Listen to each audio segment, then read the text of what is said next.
Welcome to the California Sun Podcast. I'm your host, Jeff Schechtman. With the 2024 election looming and immigration dominating headlines, pundits and politicians are once again laser-focused on what they call the Latino vote. But my guest on this California Sun Podcast, Gustavo Arellano, argues that this very concept is fundamentally flawed.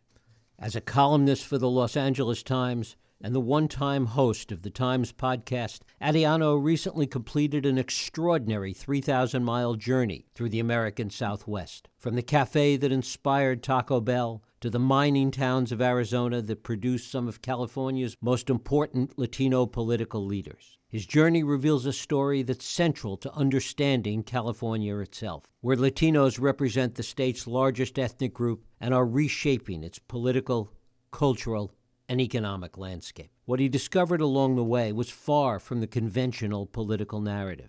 Instead, he found communities filled with humor and grit and hope, from El Paso still grappling with the shadow of anti-Latino violence, to Colorado Springs, where Latino heroes emerged from tragedy, to the nation's oldest Latino civil rights group working to bridge generational divides.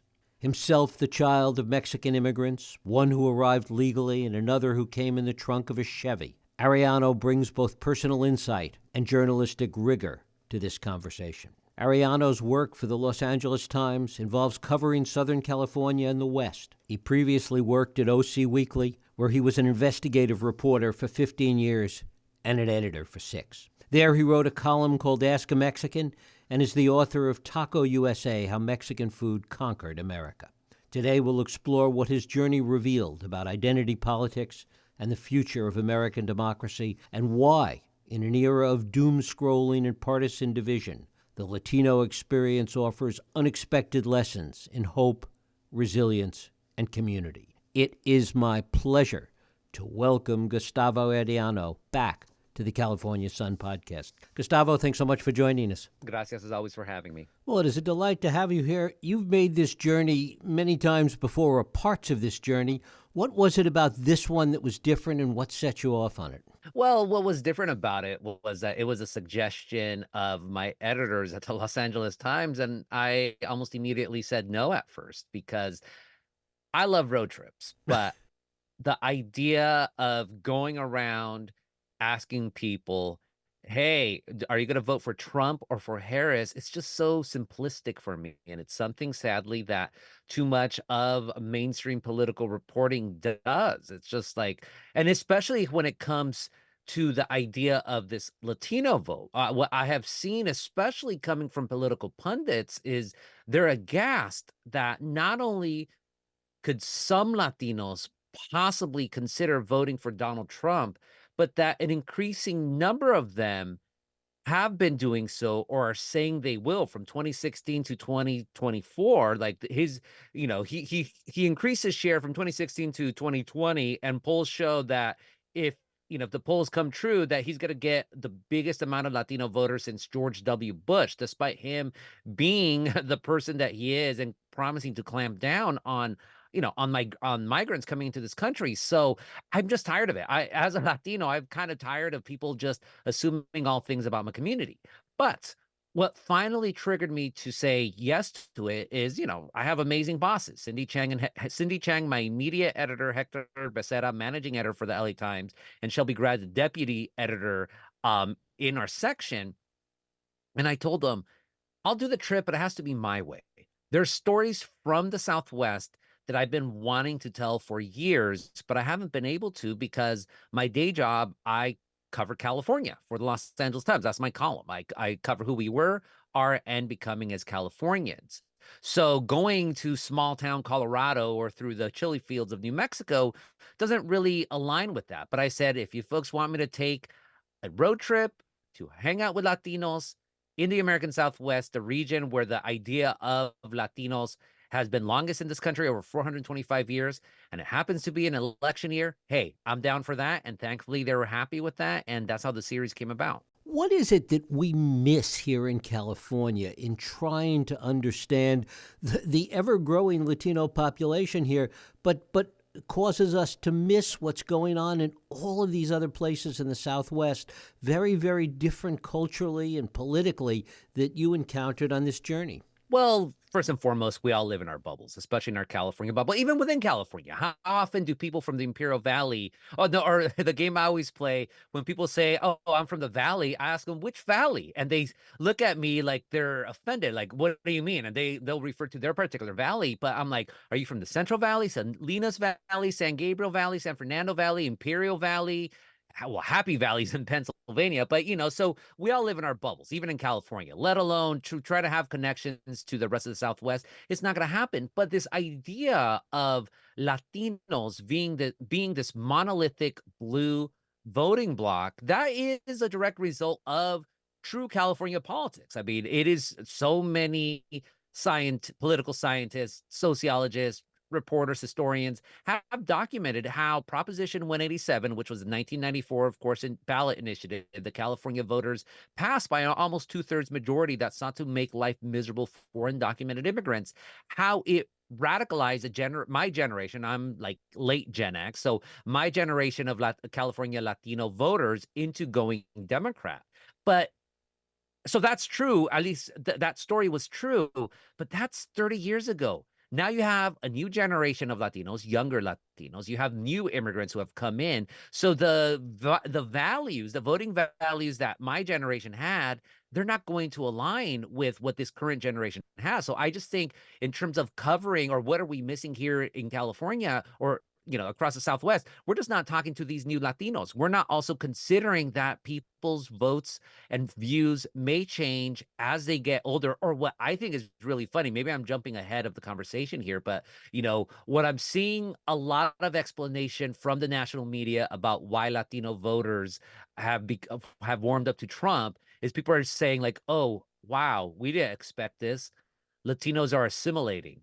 They're becoming Americans just like anyone else." And that's what I've been screaming as a reporter for the past quarter century. Talk about it from the reverse, the way so many of these communities in the Southwest, so many of these communities you visited, imagine California to be, and perhaps see it differently. I mean, I have never seen much California hate, especially in the Southwest. I mean, almost everyone has relatives there. So one of the towns that I visited was Clifton, Arizona, in mining country. And I mean, maybe we'll talk about it more, but just really briefly, the council member that I talked to there, she has relatives in Los Angeles. She wants to visit Los Angeles. People still think of California as like, that's where the dream is, but they're also happy with where they are. And so we didn't really talk. And then, in Colorado Springs, I met people from San Diego who run a brewery there. Las Vegas, of course, has seen so many Californians move to Sin City over the past 30 years. So we're not talking about like these New York elites hating on California, or these Republicans from, deep red states trashing blue California. That wasn't any of that at all. But if there's any resentment, or there's any resentment is not the right word, but more like sadness, I guess, is just being overlooked. It's like, okay, everyone pays attention to California. How many people actually pay attention to these rural areas where we're from, these mining areas where we're from, these Latino minority communities in areas that historically didn't have Latinos, in a region, the American Southwest, that has always had a huge Latino presence? And how is this presence and this demographic growth changing the politics in the Southwest? It depends on where you're at, of course. The politics of mining, of copper country in Arizona, they're going to be radically different than the politics of Los Angeles. So in Arizona, I went to Clifton, Arizona, right at the edge of the Morenci mine, one of the largest copper mines in the world, definitely the largest one in the United States. And the council member I talked to her, Janine Carrillo, she was a McCain Republican who left the Republican Party in 2016 because she thought Trump was absolutely disgusting, who voted for Biden in 2020, who wants to vote for Harris in this election, but she considers herself an independent. She's tough on crime, and she is not going to be the liberal politician that we see coming out of Los Angeles. And for her, but I told her, like, well, it's interesting that you're, relatively, you're voting for Biden and you voted for Biden and you want to vote for Harris, the county where Clifton is, Greenlee County, it voted for Trump. Do you actually see Latinos going more towards Trump or maybe going to Harris? And she said she expects more to lean towards the Biden, Harris, because the Biden administration actually invested in mining, in the mine, whereas the Trump administration did not. They just talked a big talk about supporting miners. So in New Mexico, for instance, New Mexico has always been interesting because it's historically been Democrat, but we're talking about the old style Democratic Party of rural voters, of people really, caring about small issues. So it's never been a very liberal party the way California is. So, for instance, New Mexico is the kind of state where their first woman governor was a Latina who was a Republican. And right now it's a Latina who's a Democrat, but she's also not exactly on the woke side. So they're the big issues, like what can the government bring us to help small farmers, whether it's workers, whether it's water rights, all of that. So we when we talk about the presidential races, we're talking about the big national issues: abortion, immigration, the economy, taxes, all of that. Yes, these smaller communities, they care about that, but they care more about what will either candidate bring specifically to their region. And the sad part is very little, because again, they're small towns. They're small towns, they're small regions, they're not the big cities. The other place where we seem to have a huge disconnect between what we perceive and what the noise tells us and what's really happening is in and around the border. Talk about that. When we talk about the border, we just rely on what the national media is talking about. And the national media is only going to be on the border when you have hundreds of thousands of people, if not millions of people, trying to get in. And that's something that we have seen. I mean, look, this is something we've seen for decades now. For decades, the border has been like this. But in terms of actually talking, and they'll only go there when there's in certain moments. But like right now, so my trip started on the US-Mexico border in San Diego. Right there, like literally where it starts. Like where I hiked up to Tijuana Valley Regional Park. I could not go to Borderfield State Park, which is actually all the way on the Pacific Ocean between Tijuana and San Diego, because that was closed because of pollution from the Tijuana River. But I was able to see the border wall, two border walls, by the way. There's the actual demarcation of the US-Mexico border and then an interior wall, both of them 30 feet high.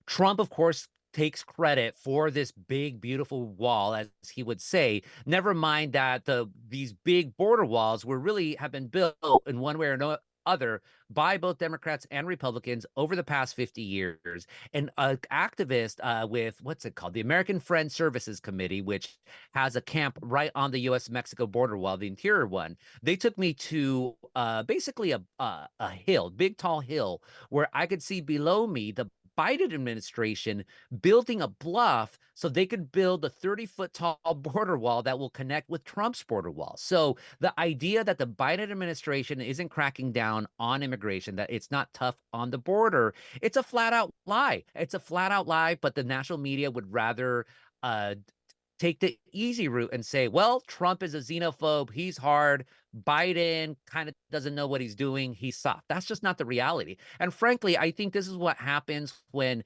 media would rather rely on pundits and so-called experts than actually going into the areas being affected. Street level journalism, it's a nice thing. What kind of resentment is there among these communities for being categorized and cliched this way and put into these boxes? I didn't see I didn't see any resentment toward the media at all. If anything, I saw a lot of exuberance, or like when I went to Antonito, Colorado, population 674, home to the oldest Latino civil rights group in the country, the Sociedad Protección Mutua de Trabajadores Unidos, usually shortened to La Mutua. They were ecstatic that someone from the Los Angeles Times was there, that any media was there. One of the activists, one of the members told me, we've been trying to get the Denver Post to cover us, they just refurbished their hall, which is going to celebrate 100 years next year. This big, huge 2-story hall. So they're just completely ignored, completely ignored. So there's no resentment. They just realize, they just know, like, yeah, no one's ever going to pay attention to us. So they were happy that people actually wanted to talk to them. Period. But they do feel left out of these conversations because if the media is not covering them, then most likely politicians will not be paying attention to them, which means that these communities are going to suffer the same disinvestment and the same lack of resources that other community, that communities of its type are doing. Well, one of the people that I talked to, Don Bustos, he has a farm in Española, New Mexico. That's about, I want to say, an hour and a half northwest of Albuquerque, and he said that the federal and state government, the only time they care about what I'm doing is when they're trying to figure out how can they steal water, in his words, not mine. How could they steal water to go down for Albuquerque, which of course is exploding in population, and to tech firms, which of course are exploding across New Mexico. Tell us about Friendship Park. So Friendship Park, that's where I wanted to start my trip. That was so day one, I mentioned earlier, I went down to Tijuana Valley Regional Park. So Friendship Park is a half-acre split between the United States and Mexico, right on the border, right on the Pacific Ocean. It was inaugurated by Pat Nixon in 1971, where she started her speech on the American side, and then she went through a gate where back then it was just a chain link fence with some barbed wire on top of it. Then she went through the gate, went into the Mexican side. Thousands of Mexicans are cheering, and she says, "I do not like fences, and I hope one day this fence will be toppled." Well, that never happened. Friendship Park remained this interesting binational space where there would be like prayer, like Catholic masses held on the American side, while on the Mexican side, you'd have the faithful worshiping there. There'd be yoga classes all through this fence. The American government, meanwhile, they keep erecting more fences, taller, wider, more onerous. And then ever since 2019, the Border Patrol has shut it down completely because it's under the purview, at least the American side, of the U.S., whatever they call themselves now, ICE, La Migra. I'll just call them Border Patrol right now. And they say they've shut it down because they're trying to they're trying to make it more so that it's, so you're not going to have that many illegal immigrants trying to come over. But that's 5 years ago. And sure, there was a pandemic and all that, but there has been no announcement as to when it's going to open again. So a lot of activists, and one of the Adriana Jasso, who is with the American Friends Services Committee, that and also involved with Friends of Friendship Park, the nonprofit that is in charge of the American side, at least, trying to organize events there. She said she and other activists had a meeting with a Biden administration official at the White House earlier this year, and she said they were not even listening. So again, it's not like this idea that somehow the Biden administration has all open borders. It's not true. It's not true at all. And talk a little bit about the sense of politics that you encountered on this journey. To what extent are these communities paying attention to all this noise, as opposed to being, as you talk about, focused on their own specific issues in these communities? Oh, of course they know that there's a presidential election. Of course, I mean, they're part of the United States after all, but it really was background noise. That's what I took away from talking to all these people. They know that what most affects people is what's immediately in front of them.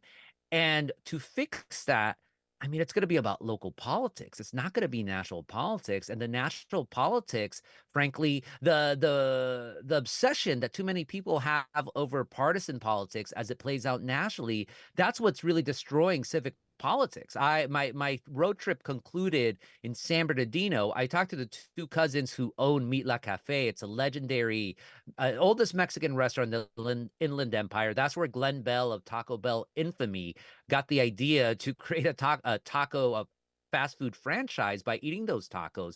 I couldn't go to Meat La Cafe because it was closed that day. So instead, I met the cousins, Michael Montaño and Stephen Oquendo, at a smash burger spot.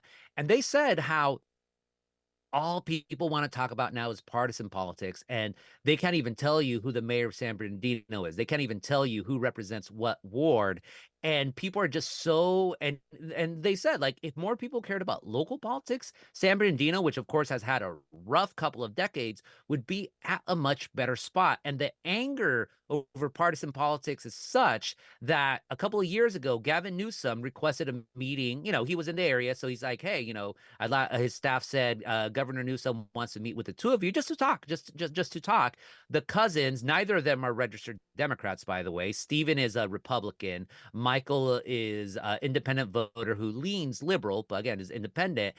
They met with Newsom. They gave him hell over a bridge project that's been going on for years near Meet La Cafe that has just plummeted business. And Michael told me how, in particular, they were complaining about a big mound of dirt that was just polluting the neighborhood, that Newsom, during that meeting, waved over one of his staffers and said, hey, let's fix this. And within a day, that mound of dirt was completely gone. So as he put it, it's like, look, neither of us neither of us were Democrats here. And here we're talking to one of our elected officials, the elected official in California, and he's listening to us. That's what it used to be about. So they posted a picture of that visit, and they got so much hate from longtime regulars who accused them of being stooges for the Newsom administration, who vowed never to go eat at the restaurant again. In fact, politics is so poisoned, national politics is so poisoned, that neither of the cousins would tell me who would they vote for, who are they planning to vote for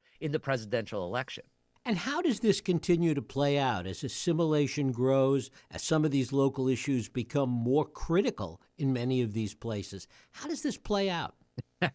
Sadly, I would always say that the reason Mexicans are so cool and like are so hardworking, so optimistic, so all of that is because we haven't assimilated yet into being boring, old, whiny American. Well, assimilation is inevitable in this country. And the more we assimilate, and again, it's inevitable. It's happening with Latinos. So that's where that's where our communities do suffer. That's where we start paying more attention to national politics. I think Latinos at our best, we are going to be a people apart. We are going to be like, this is a whole other phenomenon this is a term that I've created, rancho libertarianism, to describe the Latinos that I know, like myself, who come from rural Mexico, and specifically although this does apply to other Latino groups as well, but I'll focus on the Mexican part because Mexicans are the supermajority of Latinos in the American Southwest, who come from rural areas in Mexico. So there is, pull yourself up by your bootstraps mentality, and there is this rugged individualism,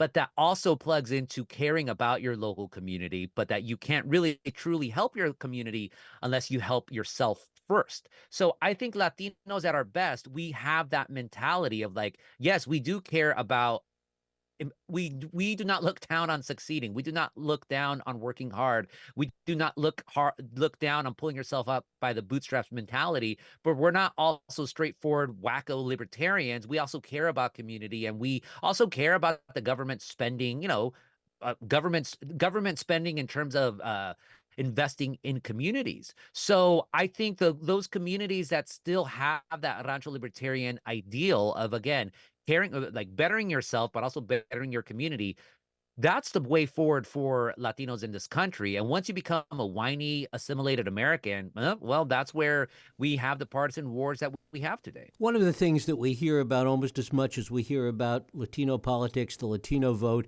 is gender politics. How is that playing out in the Latino community? Well, the polls show it that Latinas far favor Harris over Latinos favoring Trump. And Latino men, they still favor Harris, but I saw a recent poll, I think it was by Latino Vote, which was it's a partisan Democratic, I think it's a nonprofit, but they came out with a poll, and for them it's like, yeah, and they're trying to push back against this idea that more and more Latinos are going for Trump, but their own polling showed that the gap, I wish I had it in front of me, but Latinas favor Harris in the high 60s, while Latino men favor Trump in the low 50s, which that's a huge gap. And that's actually something that I've been tracking also in my LA Times column for years. I didn't really get into my Southwestern road trip. I mean, although interestingly enough, how can I put this?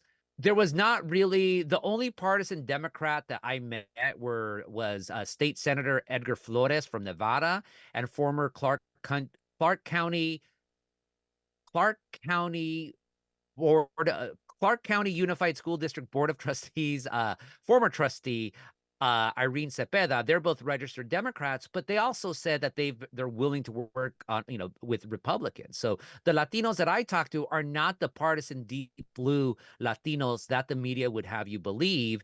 And frankly, I also saw not exactly the most enthusiasm for Harris, even among the people that are voting for her, which I think does not bode well for Harris's prospects on election day when it comes to Latinos. And since Latinos are increasingly a swing vote, there should be like all the alarms better be ringing at Harris's campaign headquarters right now. And finally, Gustavo, how surprised were you by some of the things that you found along the way, some of the things you've been talking about, and some of what you saw when you made this trip? Look, the best road trip are the ones that you plan in advance, doing a lot of research to make sure that it's not a dud. And what you find far surpasses your expectations. And also, you leave room for the unexpected. I was on a very tight schedule. So, 7 states, 7 days, nearly 3,000 miles. I got 10 columns out of it. I wish I could have stayed, really dug into some of these communities, spent a couple of days there. That was not going to be the case. But of course, I was surprised. Just driving around talking to people, I was pleasantly surprised by what I found. And, at the end, I'm more optimistic about Latinos in this country than ever. I'm more optimistic in our democracy more than ever, as long as more people follow the lead of the Latinos in the Southwest that I profiled. People who care about their community, people who do care about national politics as well, but it's second to what can you affect. I had to quote one of my favorite novels of all time, Voltaire's Candide.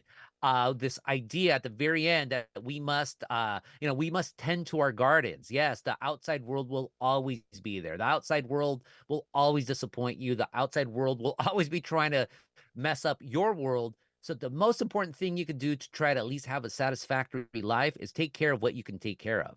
But if you focus too much on that which you cannot take care of, well, then you're going to be facing some of the problems that this country is facing right now. Gustavo Arellano, I thank you so very much for spending time with us. Gracias as always. I appreciate it. Thank you. And thank you for listening and joining us here on the California Sun podcast. I hope you'll join us next week. I'm Jeff Sheckman. If you like this podcast, please feel free to share and help others find it by rating and reviewing it on iTunes and subscribe wherever you get your podcasts.